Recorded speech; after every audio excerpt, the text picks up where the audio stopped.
Hello, but you may have heard already that Ron DeSantis, the governor of Florida, is considering a ban on European corporation Unilever if its subsidiary Ben & Jerry does not withdraw its decision to stop selling ice cream in the Palestinian territories of Israel. Ben & Jerry's have put out a letter on July the 19th this year, announcing their withdrawal from the Palestinian territories.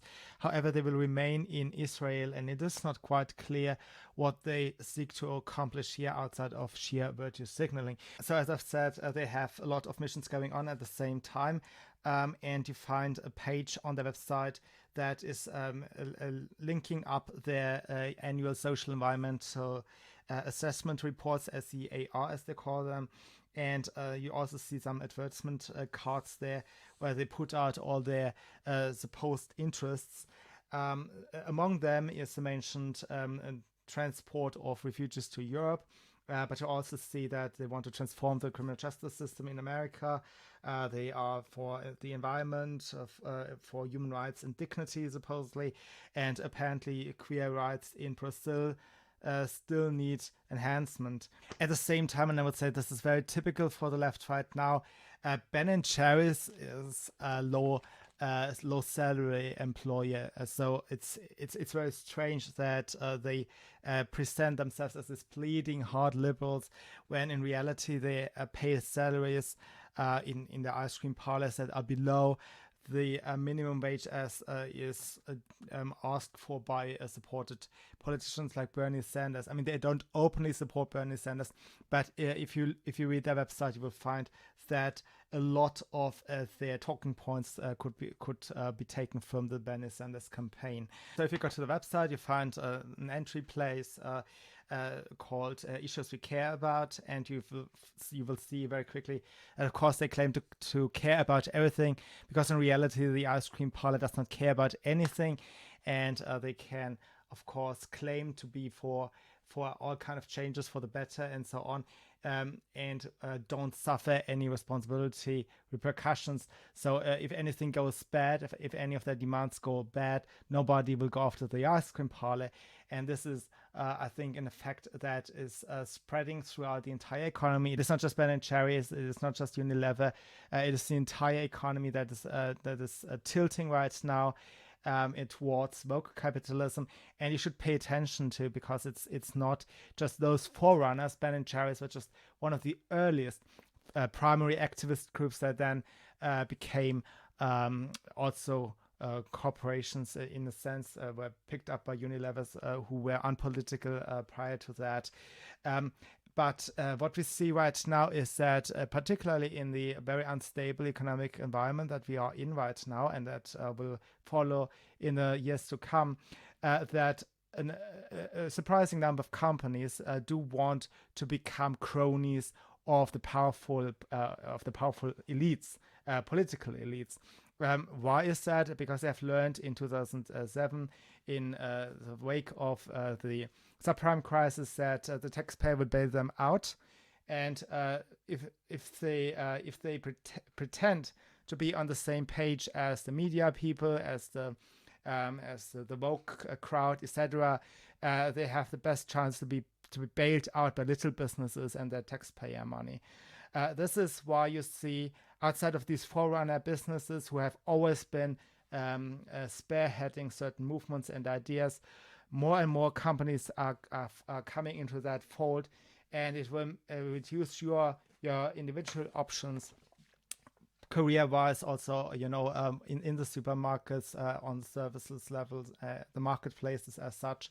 It will reduce your options, and you will only walk from one woke, hyper-environmentalist, hyper-destructive company to the next. And the issues they supposedly care about are voting rights, are racial justice, are LGBT, climate, of course, then campaign finance things, refugee rights that are in the focus, particularly here in Europe, and of course the criminal justice reform, and that is supposedly their current focus. So this is where they have their energy right now, and this is where I want to start.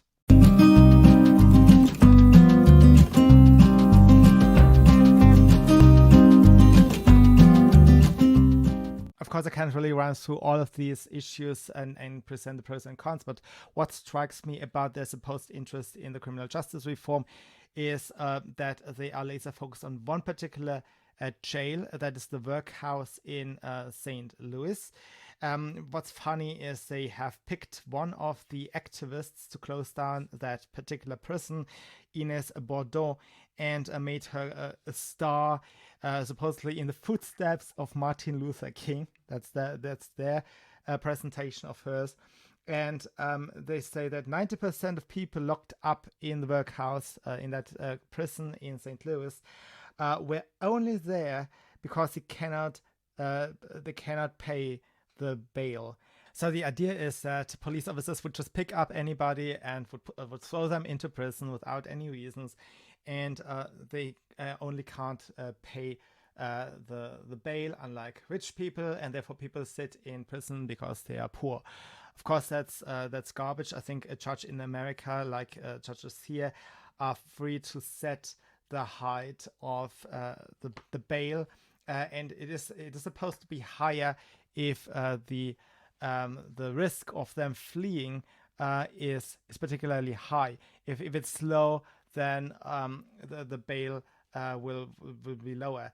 I personally assume they don't sit in prison only because the judges can't do math and don't know what salary or available income or available funds a suspect has, and therefore he's locking up people for setting the wrong kind of bail. I think that's garbage, but this is their claim. That's what they put out in all earnest. Now, the ice cream parlor, and this is an issue I have not just with this particular company. I would not mention it if it just were for that. But, the ice cream parlor is supposed to be innocent, and you do not pay much attention. So you are not even psychologically assumed to hold them accountable. You don't hold something with a cartoon cow on the front door accountable. And this is something I don't only see in this particular example, but I see actually in a lot of green movements, particularly here in Europe, for example, the Green Party of Germany, that they have this infantile presentation.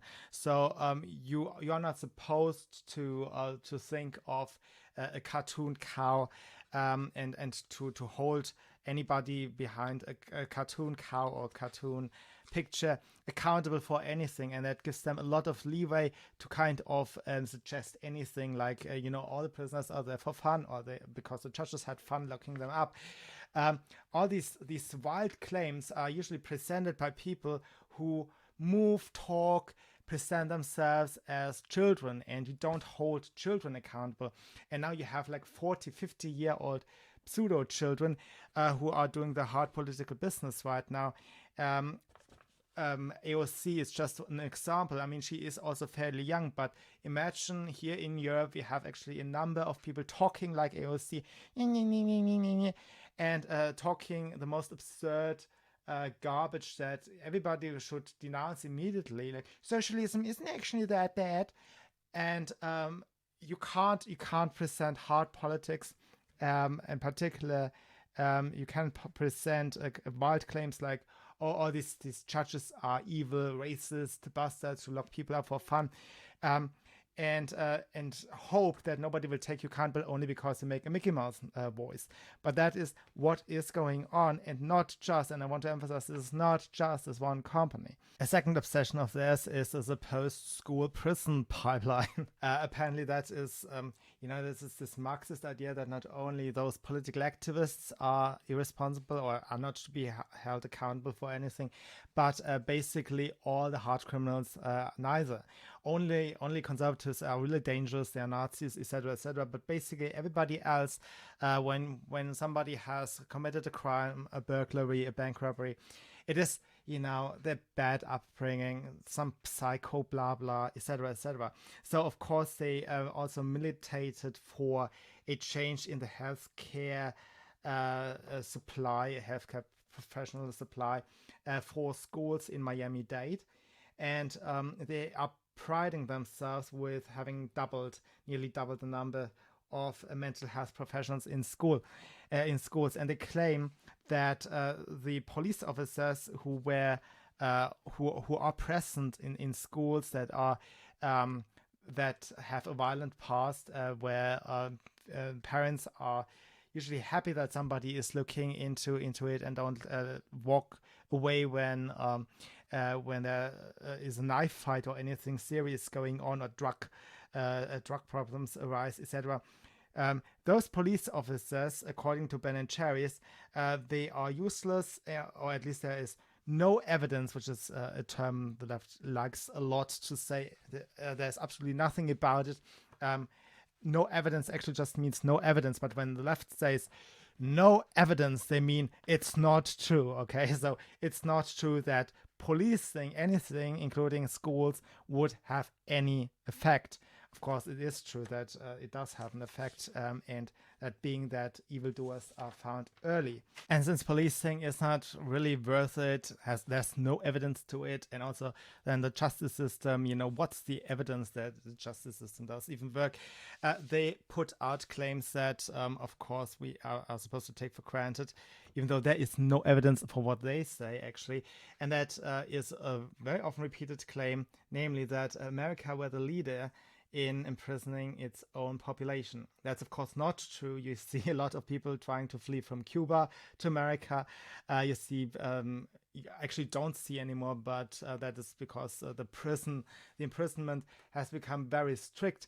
You saw people running out of North Korea, risking their lives, sometimes even killed after they have escaped.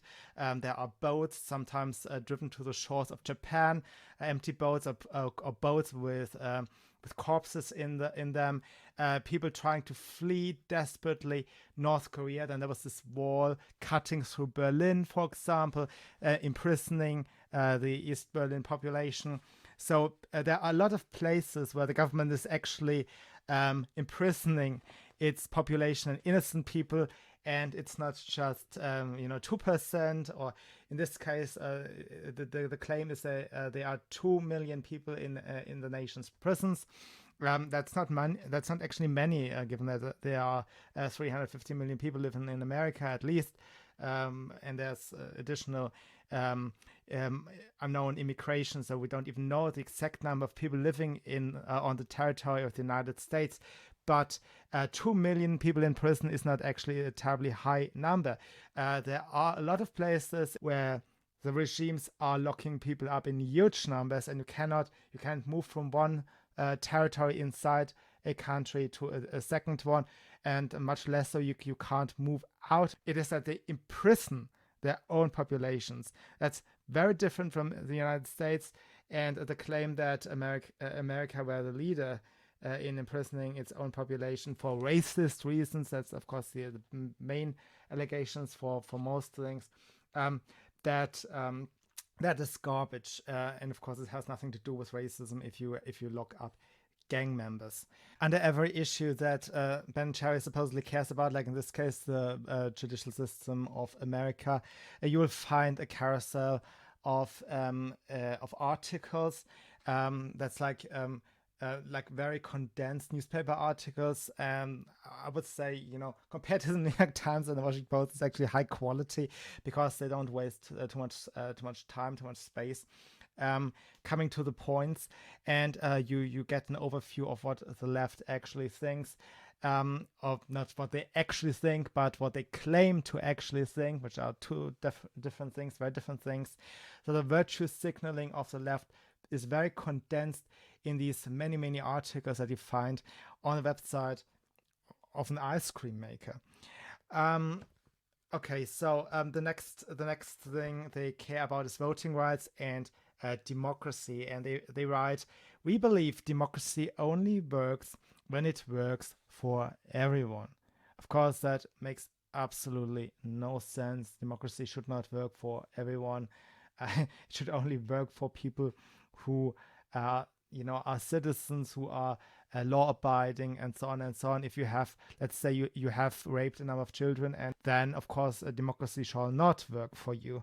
And it is actually, democracy is about participation, and you don't set a standard so high that you never arrive at democracy. Democracy is not a far star you never reach. Democracy is something you get to do, which is partaking in the majority building process, and eventually to vote on decisions. And so they have set up a campaign called the Democracy in Your Hands campaign. And in that they say they link the movements of getting everybody to vote, to overcome all these race and income disparities, whatever that is, in a way to achieving democracy. And also they want to get money out of the system, but that is an issue. They have a separate issue about the dough in the system, they call it. So we'll talk about that in a moment. A frequently asked question section where they try to answer the question, okay, what's actually wrong with these voter IDs? And it's very funny because I will read it out to you. Nothing. Okay, the answer is nothing. And actually, that's what they admit. By omission, yes, but they admit it. They say voter ID laws are a solution looking for a problem. They are supposed to help prevent voter fraud. That said, there is no evidence to support the idea that voter impersonation fraud is happening in our elections.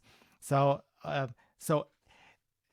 I could continue reading, but it's irrelevant because it's already saying it. It doesn't come out of the gate and say, "Oh, you know what? It's actually bad because." No, they don't have a because. No, it's just really it's not necessary. Well, if it were just not necessary, if that is your argument, then okay, so let's have voter ID.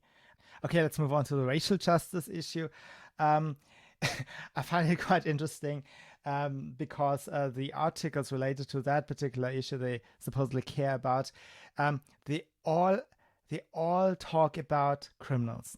I mean, I don't know, maybe there are some exceptions, but it's all about the school prison pipeline and how anti-drug laws are affecting black people more, and so on and so on.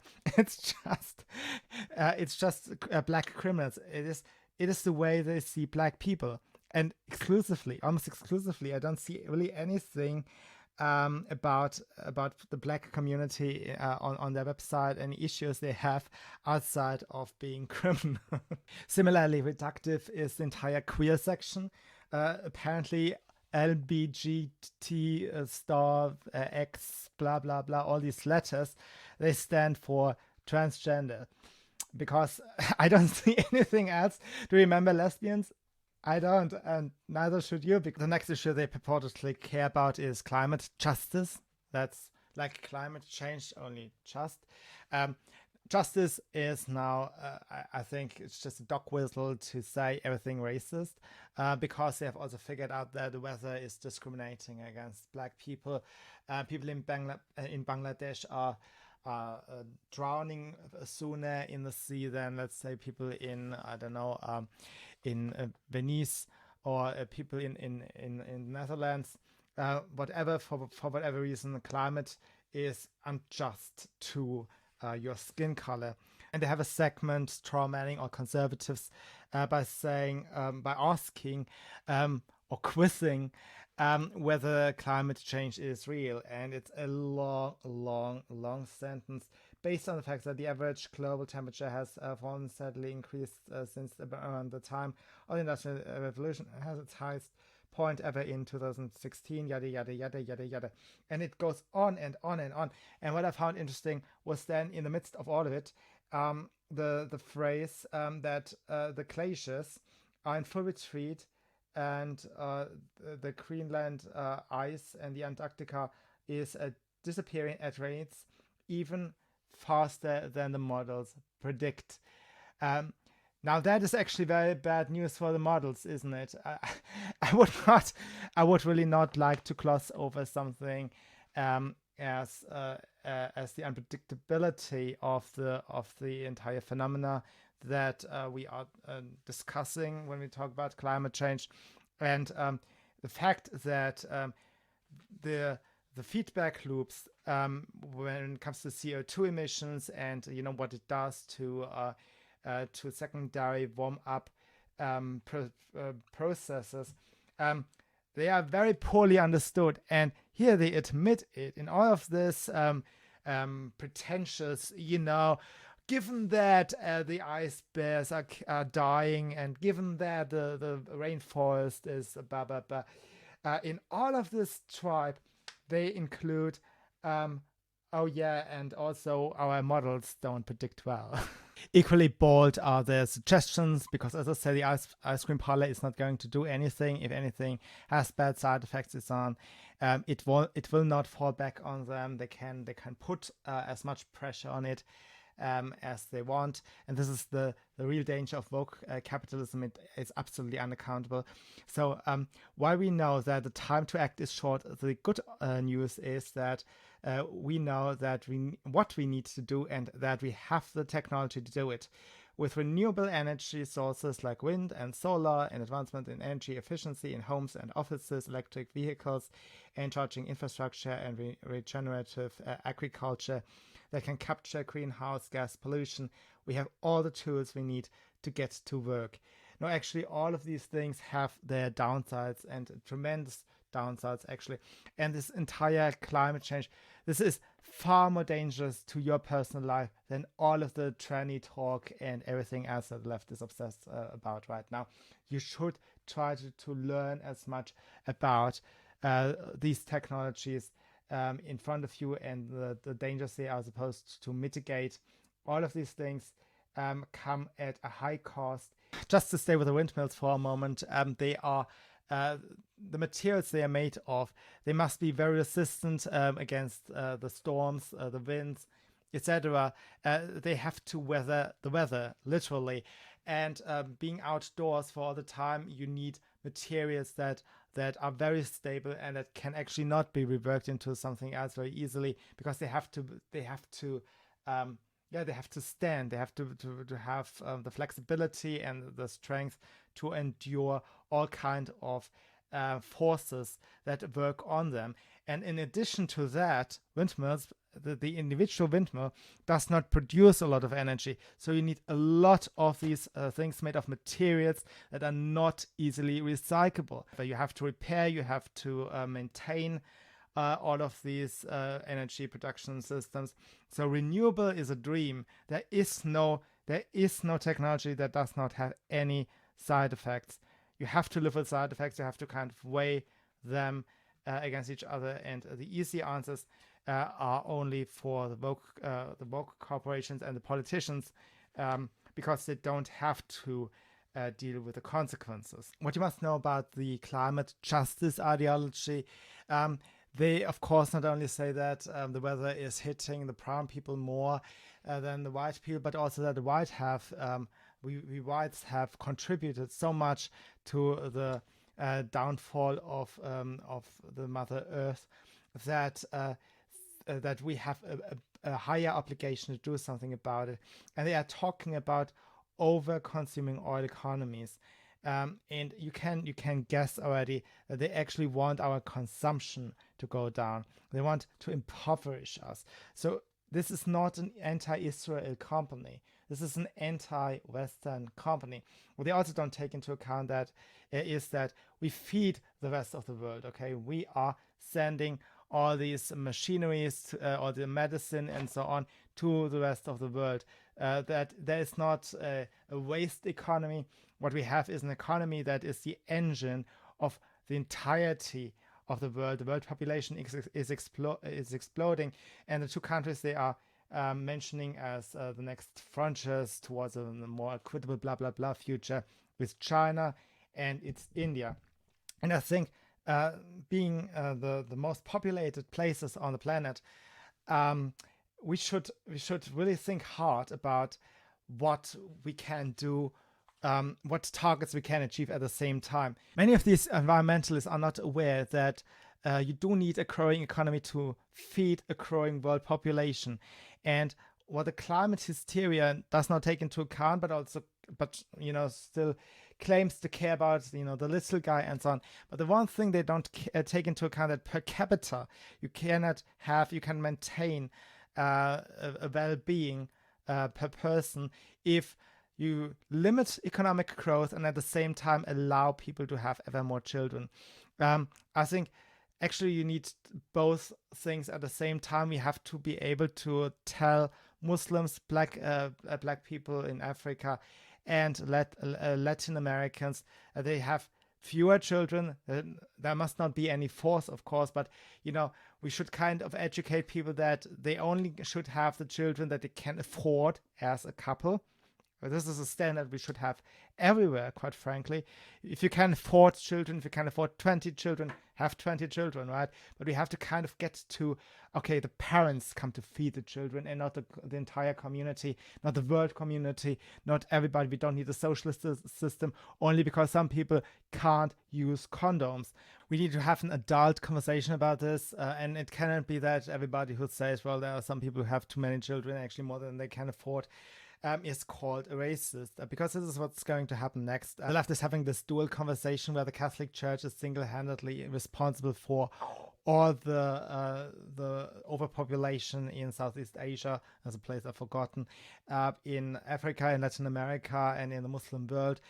The Catholic Church is supposedly all responsible for it because of their attitude to contraception. However, if you dare to say to an African that he has more children than he can afford and that he should maybe take care the next time he gets romantic with his wife, then you are racist. You must not criticize that. You must not criticize them. The Catholic Church, at the same time, must criticize them, but also is racist if it does. If she does, and maybe the Catholics say she. But while we adults understand that interests conflict, the Ben and Jerry's ice cream makers, they just throw out a number of claims, promises, we are living in heaven, and therefore, following their guidelines will create, of course, millions of good, high-paying jobs, huge investments in U.S. infrastructure and industry, clean air and water. It will stop oppression. And we will have zero greenhouse gas emissions or net emissions. And they make all these promises, particularly the high earning promises, while they pay their staff $10 something on average. That's not high paying, isn't it? They claim they know the key to all these high-paying luxury jobs and lifestyles and so on and so on. We can have it all and enjoy our ice cream. And also, they don't pay well. And while they are hypocrites, they are also still putting pressure on other companies. And this is the really dangerous part of it. This woke economy is destroying, is bringing the entirety of the economy down. Eventually, it's grinding it down, and they're doing it with accounting procedures. They are bringing in people like Ernst & Young and so on, all these chartered accountants and advisors and so on and so on. They have come together and have created this entire certification schemes to assess how much footprint, that's how it's called, the CO2 footprint, a given company and a given product produces. So what we will see is that not only are they virtue signaling each other to death, like, we have this new shoe that is emitting less CO2 in the production than the other shoe, but also they will possibly be happy about the lawmakers coming in using all these certificates to eventually say, well, your little business does not have that certificate saying that you don't breathe, and therefore you must shut down your business, or you will have to pay a special tax or whatever it is. So they are already certifying, and with a certification business, you get all these chartered accountants and so on into it, but that they have a self-interest. This is what you have to understand. They don't only have a self-interest in biting away the small and medium-sized businesses with extra regulation. Regulation does not hurt all businesses, but it's hurting small and medium-sized businesses. And so the large ones, they are actually very happy about all kind of red tape. And Amazon, for example, is one of those forerunners. While Bezos is flying into the sky with his rocket, they want you to actually travel less. And Amazon is probably one of the main drivers why so much traffic is on the roads right now, because people don't just go on a shopping spree and buying everything at once, but they are ordering things to their homes, and this creates actually an addition of CO2 emissions, but they find ways to keep that off the books eventually. I'm sure they will, and therefore they are one of those companies being very pretentious about their concern about climate change. And this becomes a self-interest in the certification business, in the advisory business, etc. And eventually the idea of, we certify each other, and we can bite off all the competition from each other and aggregate power under our umbrella. This will take root among that community, among the corporate community, and it will eventually grind down the entirety of our prosperity. As I've already said, the campaign finance reform is one of the issues, and of course they are unhappy with corporations giving money to the big parties. This has been a talking point of the left for many years. Many people buy into it. Unfortunately, that was not pushed back during the 2016 campaign, or still not being pushed back by major conservative talkers right now and intellectuals right now. But either you have private individuals and companies to give money, or you have the system itself, the parties that are already in the seats, in the offices, that will decide who gets the money. This is the system, how it works in Europe. So the parties that already are in the offices, they form a cartel, and they don't want new parties to start up, and they use campaign funds to give themselves an advantage, an edge over newcomers. So the alternative is that citizens collect money, and I don't even know how people think they can kind of get around the money laundering issue, because there's no way you can control through how many hands and bank accounts some donation went before it arrived at the party office. Hillary Clinton had this famous, unfortunately it wasn't famous enough for my taste, but she had this Hillary Victory Fund. It was a total disaster.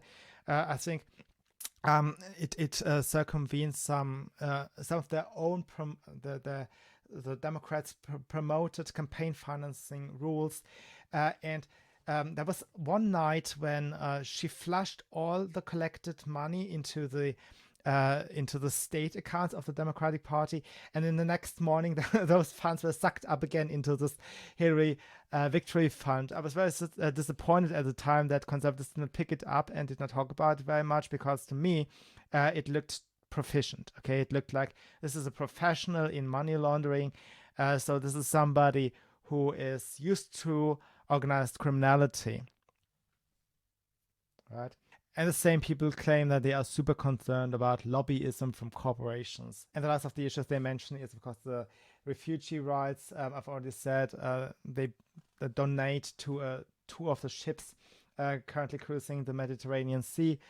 And of course, they want a right to everybody to come, and they have a lot of promises. They even have included a video on their website, embedded a video on their website that claims the refugees are an addition to the economy in the United States. Refugees, not just any migrants, but refugees would contribute a big deal to the economy of the United States.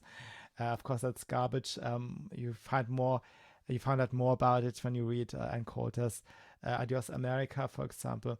or you can just listen to a lot of YouTube channels to explore that matter.